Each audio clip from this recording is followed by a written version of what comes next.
की बात करें तो इंदौर में कांग्रेस प्रत्याशी ने अपना नामांकन वापस ले लिया है। इसी कड़ी में इंदौर के गुराकुंड चौराहे पर जो कि गुरु की फेमस पोहा दुकान है, यहाँ पर लोगों से बातचीत करने के लिए पहुंचे हैं। हम सबसे पहले बात करते हैं भाई साहब से। भैया, जिस तरह से इंदौर में चुनाव हुआ, क्या देखते हैं आप? चुनाव हुआ कहाँ, एक तरफा ही बात है वो तो। चुनाव वाली तो बात कभी लगी ही नहीं, शुरू हुआ जब से ही। हाँ, वो तो कोई मतलब ही नहीं चुनाव का। यहाँ पे निर्विरोध जीत है वो तो।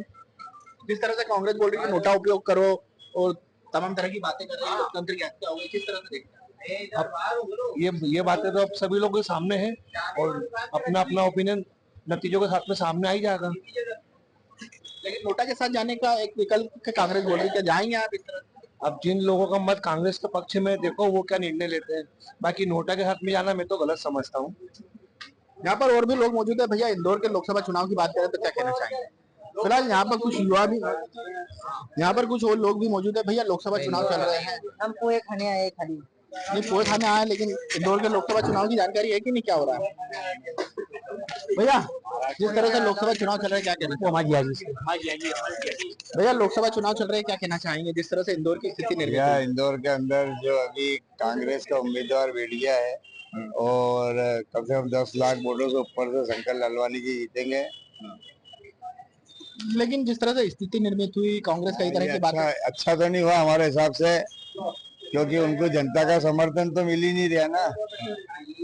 आज यदि अभी लोकसभा लोकतंत्र प्रणाली यदि भारत के अंदर स्थापित है तो चुनाव होना चाहिए और बराबर के टक्कर का मुकाबला होता है, उसमें मजा कुछ अलग ही रहता है।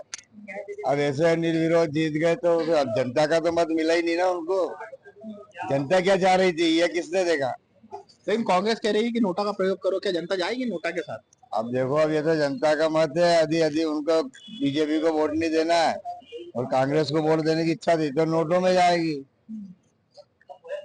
फिलहाल हम इंदौर की ग्रुप कुछ लेडीज भी हमारे साथ मौजूद हैं, यहाँ पर पोहे की दुकान पर आए हुए हैं। हम बात करते हैं लेडीज से। जिस तरह से इंदौर में चुनाव हुआ, क्या कहना चाहेंगे आप? उनको नहीं पता। इंदौर के हैं? नहीं।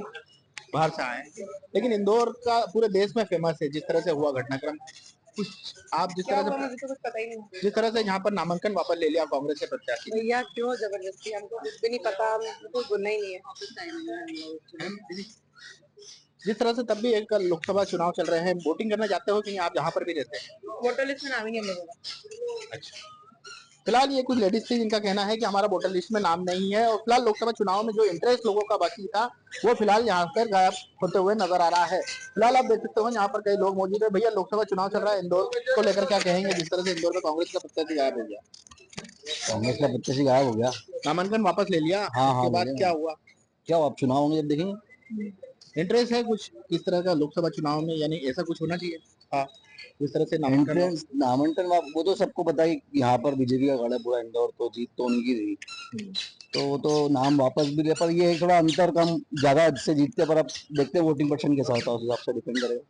लेकिन एक दो चुनाव की बात करें तो वोटिंग परसेंट काफी कम हुआ है। क्या बढ़ने की उम्मीद है यहाँ इंदौर में? जैसे कांग्रेस भी हट गई है, अब निर्दलीय बचे हैं, कोई मजा आएगा चुनाव में? चुनाव में मजा आ गया, पर वोट डालने में जुड़ जाएंगे। फिलहाल ये लोग हैं जिनका कहना है कि यहाँ पर जो भी कांग्रेस के प्रत्याशी ने जिस भी तरह का निर्णय लिया है, लेकिन हम वोटिंग करने जरूर जाएंगे। इंदौर से TV9 भारत वर्ष के लिए संदीप मिश्रा।